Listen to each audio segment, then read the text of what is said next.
한마디로 말씀드리면 솔직히 이런 학생들은 취업 준비를 하는 게 아니라 취업 준비 놀이를 하는 거예요. 취업 준비 과정에 있어서 본인이 심취해 있는 거죠.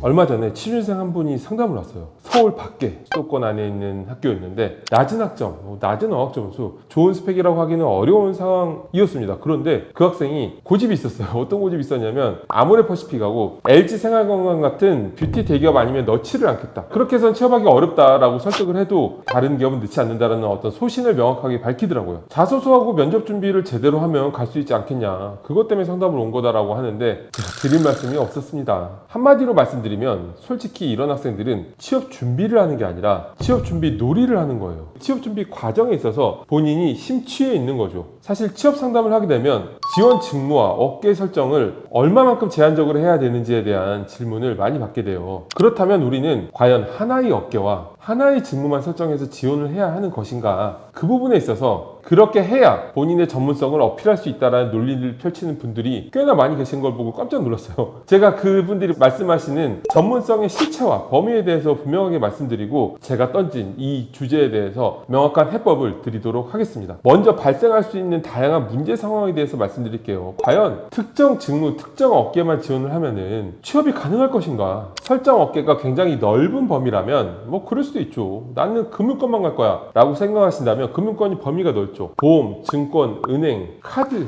제2금융권 등등 굉장히 넓죠. 범위가 넓기 때문에 내가 대학생 때부터 금융권에 가기 위해서 대학 내내 금융 관련된 동아리, 대외활동, 공모전, 인턴 이런 거를 쭉 해오신 분이라면 뭐 나는 금융권만 갈 거야 이런 것도 응원합니다. 그렇게 하셔도 취업을 하실 수가 있어요. 일반적인 문과 취업에서 문과생 분들이 보통 다양한 업계에 다 넣을 수가 있잖아요. 나는 패션만 갈 거야, 나는 뷰티만 갈 거야, 나는 건설만 갈 거야, 제조업만 갈 거야 이렇게 한정 짓고 원서를 넣으시는 분들은 과연 내가 그렇게 해서 취업이 가능한가에 대해서 다시 한번 생각해 보시는 게 맞아요. 대신에 업계를 한정 짓더라도 기업의 바운더리를 넓히는 경우는 저는 괜찮다고 생각합니다. 예를 들어서 패션 업계만 나는 무조건 갈 거야 라고 하더라도 대신에 대기업이 아니어도 상관없어요. 중소, 중견을 넣어도 상관없습니다 라고 하시는 분들 같은 경우에는 뭐 업무 경험을 쌓는다든지 얼마든지 많은 기회를 만들 수가 있겠죠. 나는 패션 대기업만 넣을 거예요 라고 한번 판단해 볼게요. 패션 대기업이 몇 개나 있어요. 백화점 다 합쳐도 10개도 안 되잖아요. 그리고 또 그 곳에 목숨을 거는 서울대 의료학과부터 시작해서 다양한 뭐 패션 쪽 취준생들이 얼마나 많을까요? TO도 얼마 되지도 않을 텐데 그럴 때는 한번 스스로를 돌이켜보는 시간이 필요한 것 같아요. 나는 과연 나의 그런 소신을 이제 주장할 정도로 노력했는가? 그럴 만한 자격을 갖추었는가? 전통적인 스펙인 학교 학점 전공뿐 아니라 그 업계 채용 담당자들이 관심 가져야 할 만한 그런 매력적인 경험들을 쌓아왔는가. 취준생 본인에게 각자의 이력서나 기업 지원은 굉장히 소중한 거겠지만 채용 담당자에게는 수많은 이력서 중에 하나에 불과해요. 채용 담당자는 이력서 하나하나에 여러분들의 이력서에 특별하게 의미를 부여하지 않아요. 스펙이 뛰어나지 않으면 목표 기업에 넣지 말라는 얘기는 절대 아니에요. 그런 식으로 이제 위축되면 안 되고요. 바운더리를 넓히라는 거죠. 어차피 취업 준비는 말 그대로 운칠기삼, 확률적인 부분이나 운도 작용하기 때문에 내가 객관적인 스펙이 높지 않더라도 내 이력서가, 내 자소서가 필터되지 않고 끝까지 읽힐 가능성도 있어요. 그렇기 때문에 넌 떨어뜨려라 나 넣을 거다라는 마인드로 열심히 넣는 건 정말 중요하죠. 제가 드린 말씀은 내 스펙에 맞춰서 넣으라는 게 아니라 더 많이 넣으라는 거예요. 범위를 넓혀서. 물론 사람마다 생활 환경이 다르죠. 저나 일반적인 취준생분들처럼 무조건 일을 하고 열심히 취업을 해야 되는 사람들이 있는 반면에 또 그렇지 않은 사람들도 있을 수 있잖아요. 내가 꼭 직업을 가지지 않아도 되고 취업을 하지 않아도 되는 상황이면 원하는 기업에만 넣는 것도 상관은 없겠죠. 일을 해야 되는 상황이라면 냉정하게 현실을 판단해서 지원을 하시는 것을 추천드리겠습니다. 자, 그렇다면 범위를 좁혀서 지원을 해야 된다고 하는 분들의 논리, 근거, 전문성을 한번 판단해 볼게요.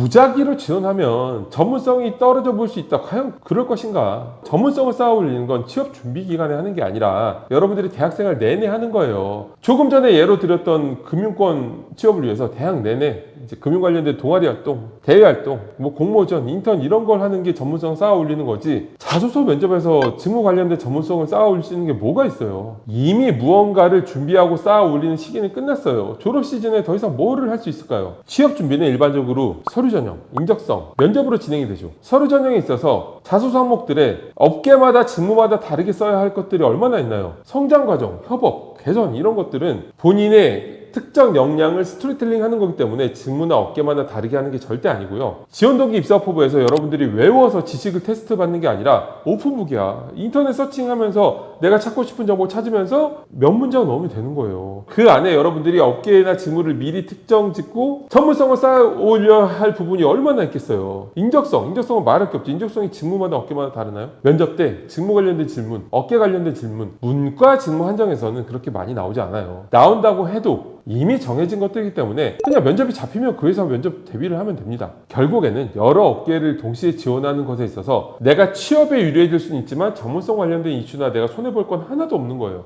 취업 준비를 적극적으로 하지 않고 계신 분이라면 한번 생각해 보세요. 내가 지금 취업 준비를 하고 있는 건지 아니면 나는 진짜 가고 싶은 회사에 넣는 소신 사람이야 이러면서 나 자신한테 심취해서 취업 준비 놀이를 하고 있는 건지. 자, 일반적인 문과 취업 준비의 가장 바람직한 방법은 내가 지금 어디를 넣는지 기억도 안 날 정도로 넣는 거예요. 그게 정답이고 그것이 여러분들이 명심해야 될 취업 준비의 방법입니다.